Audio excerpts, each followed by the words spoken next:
Hello tout le monde, j'espère que vous allez super bien. Je recommence pour la troisième fois la vidéo et j'espère qu'aujourd'hui et maintenant cela va démarrer pour de bon. Ah ça y est, c'est aujourd'hui le live sur le triangle de Karpman. Est-ce que cela vous parle? Est-ce que vous en avez déjà entendu parler?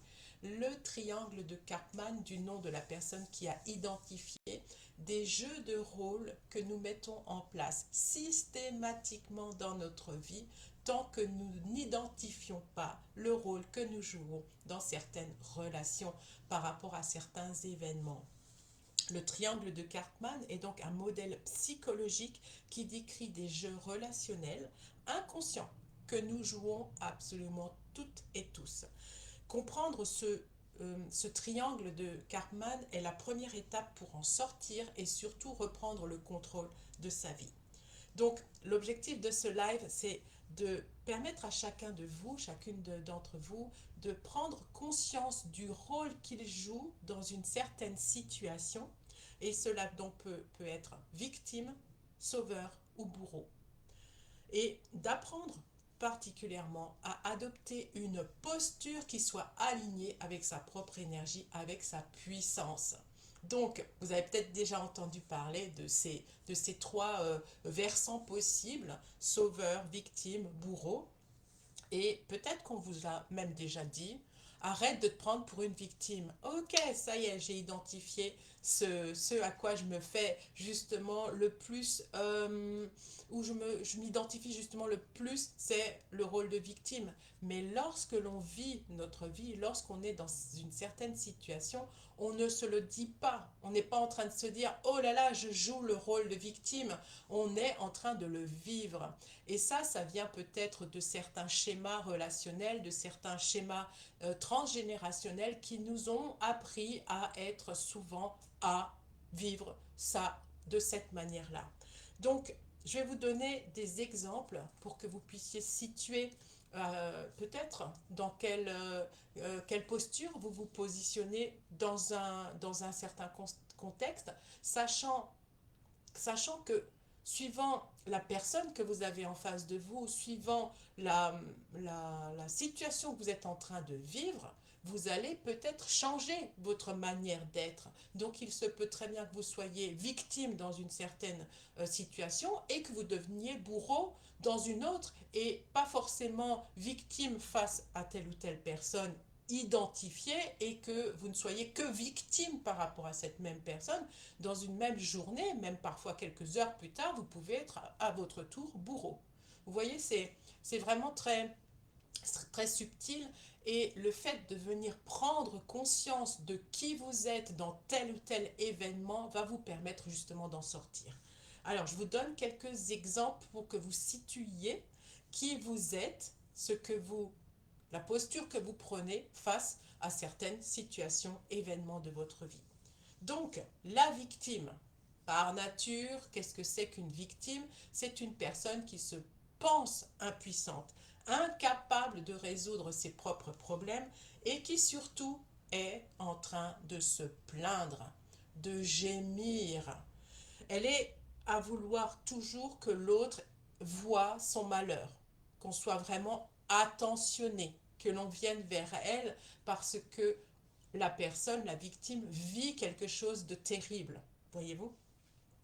Et elle évite surtout sa propre responsabilité en blâmant les autres ou les circonstances. Donc, le besoin caché, car il y a toujours un besoin caché à être plutôt victime, bourreau ou sauveur, c'est qu'en fait, on veut être secouru. Ah, au secours, viens m'aider. Et les phrases que l'on entend particulièrement dans les bouches des victimes, c'est j'y arrive pas, j'y arriverai jamais. Et puis, c'est toujours moi qui vis ce genre de situation. Ah, si seulement ça avait été autrement. Et vous pouvez vous identifier ou identifier des personnes autour de vous dans des circonstances, par exemple au niveau du boulot, ce sont des personnes qui vont toujours se plaindre d'avoir trop de travail, de ne pas pouvoir s'en sortir, qui ne cherchent pas particulièrement à trouver une solution et qui attendent que l'autre le sauve.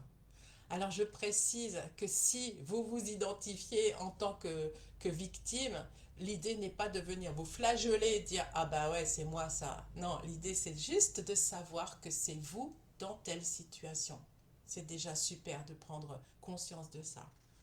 Après il y a le sauveur. Alors qu'est-ce qu'un sauveur dans le triangle de Cartman? Le sauveur, c'est celui ou celle qui vient proposer son aide systématiquement alors qu'on ne lui a rien demandé. Vous situez la nuance? Alors qu'on lui a rien demandé. Tu aurais besoin de moi? Est-ce que tu veux que je sois près de toi? Est-ce que tu veux que je te tienne la main pendant que tu traverses la route? Ce genre de choses, vous voyez? C'est en fait une attitude supérieure vis-à-vis d'une autre personne qui lui dit, toi, tu ne sais pas faire, moi, je sais faire pour toi. Donc si tu es bien, hein, reconnaissez ce schéma que lorsqu'on est sauveur, on laisse entendre inconsciemment à l'autre à qui l'on propose son aide qu'elle est inférieure à soi, puisque nous, on peut lui prodiguer cette aide que lui, elle n'a pas trouvée au fond d'elle. Vous situez le truc? Ok. Euh, Ça, c'est aussi une manière de dire, toi, reste là où tu es, dans ta conscience, dans ton énergie, dans ton postulat, et ne grandis pas. Moi, je sais pour toi. Insidieux, n'est-ce pas? Et donc, quel est le besoin caché quand on est sauveur, quand on se place en sauveur?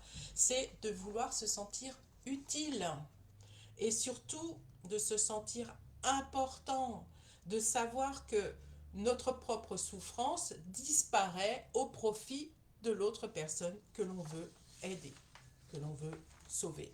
Vous situez? Ouais. Alors, comme je vous disais, ça peut être du style laisse, je vais le faire pour toi, ou je suis là pour toi, hein, souviens-toi, je suis là pour toi, et sache aussi que tu ne t'en sortiras jamais sans moi. Ah, waouh, waouh, waouh. Donc, c'est souvent des personnes qui veulent résoudre des problèmes des amis, du conjoint, de la conjointe, alors que l'autre aurait pu s'en sortir seul. Mais vous, sauveur, vous venez tout de suite avec vos conseils, vos arguments, vos possibilités de permettre à l'autre de s'en sortir. Parce que vous supposez inconsciemment que l'autre ne s'en sortira pas sans vous. Et bien sûr, si l'autre refuse votre aide, vous allez vous sentir hyper frustré. C'est comment ça, t'acceptes pas mon aide de moi? Vous vous retrouvez dans ce genre de situation? Vous pouvez me le noter dans le chat si vous avez envie de commencer à partager où est-ce que vous vous retrouvez. Et donc, on aborde aussi le troisième volet du triangle de Karpman, c'est être bourreau. Encore une fois, je le précise, c'est pas pour dire ah ben ouais, oh purée, je suis exactement cette personne-là, je suis cette personne qui critique, qui est tout le temps en train de blâmer l'autre, qui est tout le temps en train de la descendre, qui lui donne des ordres, qui impose sa volonté, qui est peut-être agressif, autoritaire, euh, passif, agressif, en tout cas qui cherche à dominer ou à contrôler. Donc si vous vous retrouvez dans cette posture-là, ne vous blâmez pas, l'identifier c'est merveilleux parce que naturellement on va passer par ces trois phases, par ces trois postulats et c'est naturel parce que beaucoup de monde, beaucoup de monde fonctionne comme ça. Et l'identifier, c'est déjà merveilleux. Donc, on n'est pas à vouloir se dire oh là là, mais je me retrouve dans ce qu'elle dit, cette personne. Non, c'est ok, c'est génial, tout est ok. On est tous dans toutes ces phases-là. On le fait systématiquement et c'est un boulot vraiment de, de se voir en train de le faire, de se voir en train de le dire, de prodiguer soit des conseils qu'on ne nous a pas demandé, d'être soi-même en train de râler à longueur de journée ou justement d'être en train de critiquer l'autre pour tout et n'importe quoi. Et donc, qu'est-ce que ça amène à celui qui est le bourreau, pardon, c'est de la puissance. Hein, ça amène de la puissance. Et pourquoi est-ce que c'est cette manière que la personne a choisie? Parce que justement, au fond d'elle, elle ne se trouve pas si puissante que ça. Donc, ça permet aussi à la personne qui se présente en tant que bourreau de masquer sa propre insécurité. Hein, je viens vers toi et je montre une certaine puissance verbale, voire de la critique mal intentionnée, forcément, pour masquer sa propre insécurité. Et donc, ça va être des phrases du genre c'est de ta faute, t'es vraiment incapable. Ah, si tu savais comme t'es incapable, t'es plutôt nul hein, là-dedans. Hein. En fait, t'aurais dû faire ça. Hmm. Donc, dans les exemples de tous les jours, ça peut être un manager qui critique constamment le travail de son équipe sans proposer de solution constructive. Ou ça peut être un parent qui dévalorise son enfant. Donc, le, le switch, ce qui va vous permettre de passer de ce rôle de victime, bourreau ou sauveur, pas pour passer de l'un à l'autre, c'est vraiment pas ça l'idée, c'est d'avoir la conscience de ce que vous mettez en place lorsque vous vivez telle et telle chose avec telle et telle personne. Et donc je le redis, cela peut être vous en tant que victime face à une personne dans une certaine situation et dans une toute autre situation, vous allez être bourreau. Hein, donc, ce n'est pas quelque chose qui est figé. Vous n'êtes pas victime pour l'ensemble de votre journée ou de votre vie, mais vous êtes en train de switcher, l'air de rien. Hmm. Sentez bien ça, quoi. Donc, vous pouvez aussi donc être ce sauveur qui tout doucement va devenir victime, cette victime qui devient bourreau parce que les circonstances se présentent ainsi et parce que vous le ressentez comme cela. Alors, on va faire un exercice pratique. Posez-vous quelques secondes et prenez une situation actuelle que vous traversez qui ne vous satisfait pas, dans laquelle vous avez l'impression d'être plutôt victime, plutôt bourreau, plutôt sauveur. Donc prenez quelques minutes. Ça peut être dans la relation avec votre conjoint, dans le travail, quelle que soit la situation que vous identifiez, qui vient là naturellement. Hein.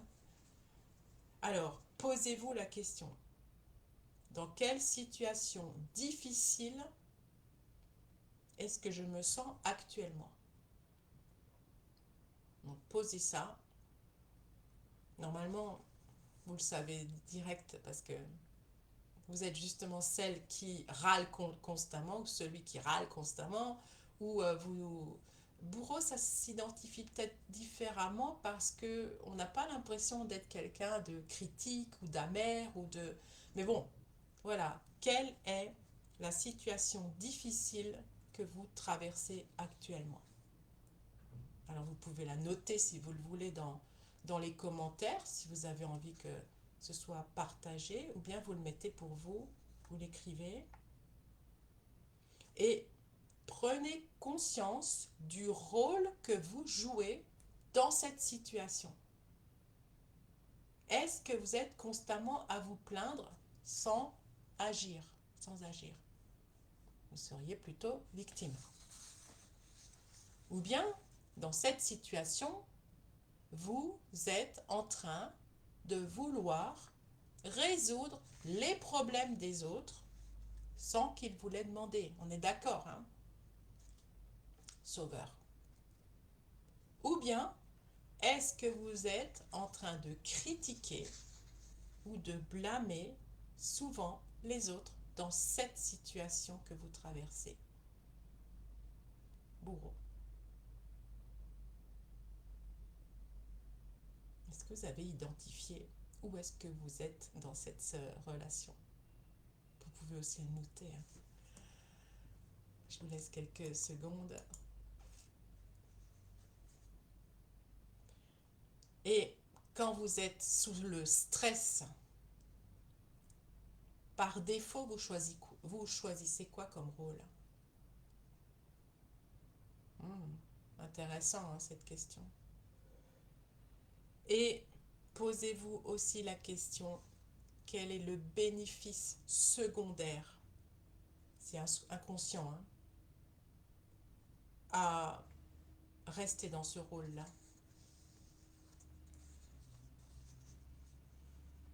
Il y a plus d'attention,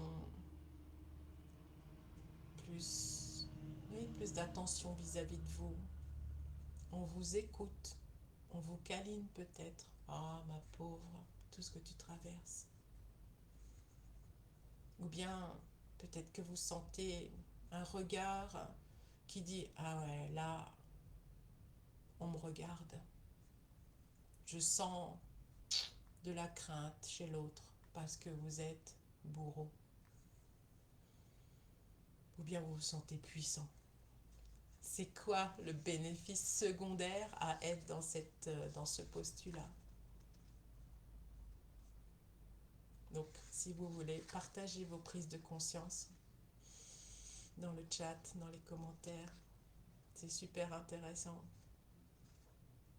Et donc, bien sûr, l'idée, c'est d'en sortir de ce triangle de Karpman. C'est d'aller vers sa puissance personnelle. Alors, il y a des petits trucs. Si vous êtes identifié comme victime, l'idée, c'est de venir exprimer vos besoins, vos émotions de manière authentique et de demander de l'aide clairement, en toute vulnérabilité, sans vous dévaloriser. Vous avez senti la nuance, sans vous dévaloriser. Si vous vous êtes identifié en tant que sauveur, ok, vous pouvez bien sûr proposer votre aide. C'est magnifique d'être quelqu'un qui aide. Mais est-ce que l'autre veut être aidé? Donc, est-ce que la personne vous demande de l'aide? Et vous, de votre côté, proposez votre aide en ayant ce recul qui dit, il n'y a pas de souci si la personne en face ne le veut pas. Mais vraiment, c'est offrir son aide d'une manière respectueuse, seulement si elle est sollicitée. Vraiment en respectant l'autonomie de l'autre. L'autre est votre égal. Situé? Et sinon, si vous vous êtes identifié dans le rôle de bourreau, eh bien, vous pouvez bien sûr exprimer vos besoins, exprimer vos opinions, exprimer des limites que vous percevez, ressentez dans la situation que vous traversez, mais d'une manière respectueuse. Respectueuse. Vous n'allez pas agresser l'autre, vous n'allez pas le blâmer, vous allez exprimer ce que vous vivez, ce que vous avez l'impression de ressentir dans ce qui est en train de se passer face à vous, sans diminuer l'autre. C'est un chemin, hein. C'est un chemin tout ça.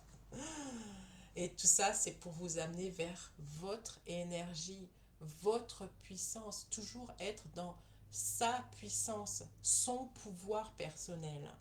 Donc, reconnaître que on est bourreau, victime ou sauveur dans telle ou telle situation et ne pas se dire, ok, c'est de ma faute ou c'est la faute des autres, mais qu'est-ce que je peux modifier?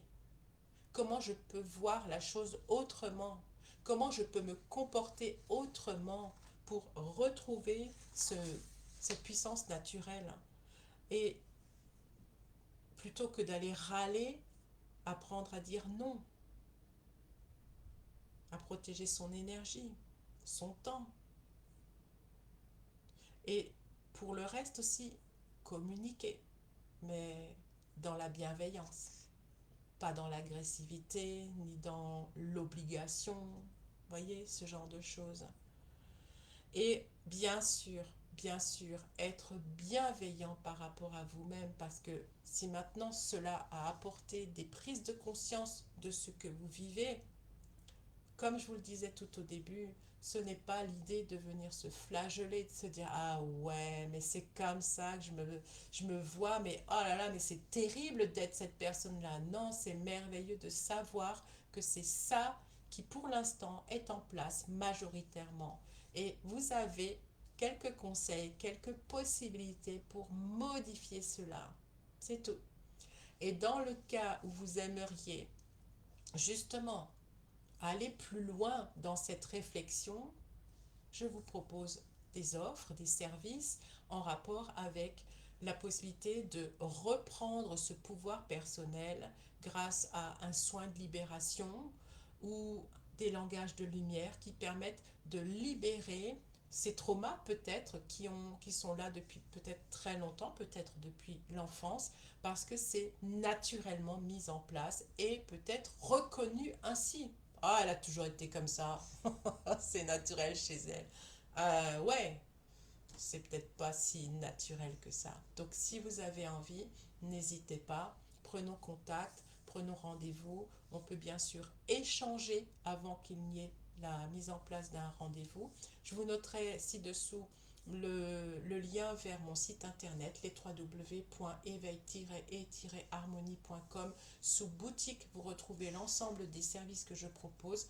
C'est de la thérapie quantique, c'est-à-dire qu'il y a une co-création entre vous et moi dans l'énergie, dans ce qui est perçu grâce à notre clairvoyance. Nous allons libérer les schémas relationnels, les traumas et tout ce qui est actuellement engrammé qui fait que vous ne sentez pas forcément aligné avec votre énergie pure.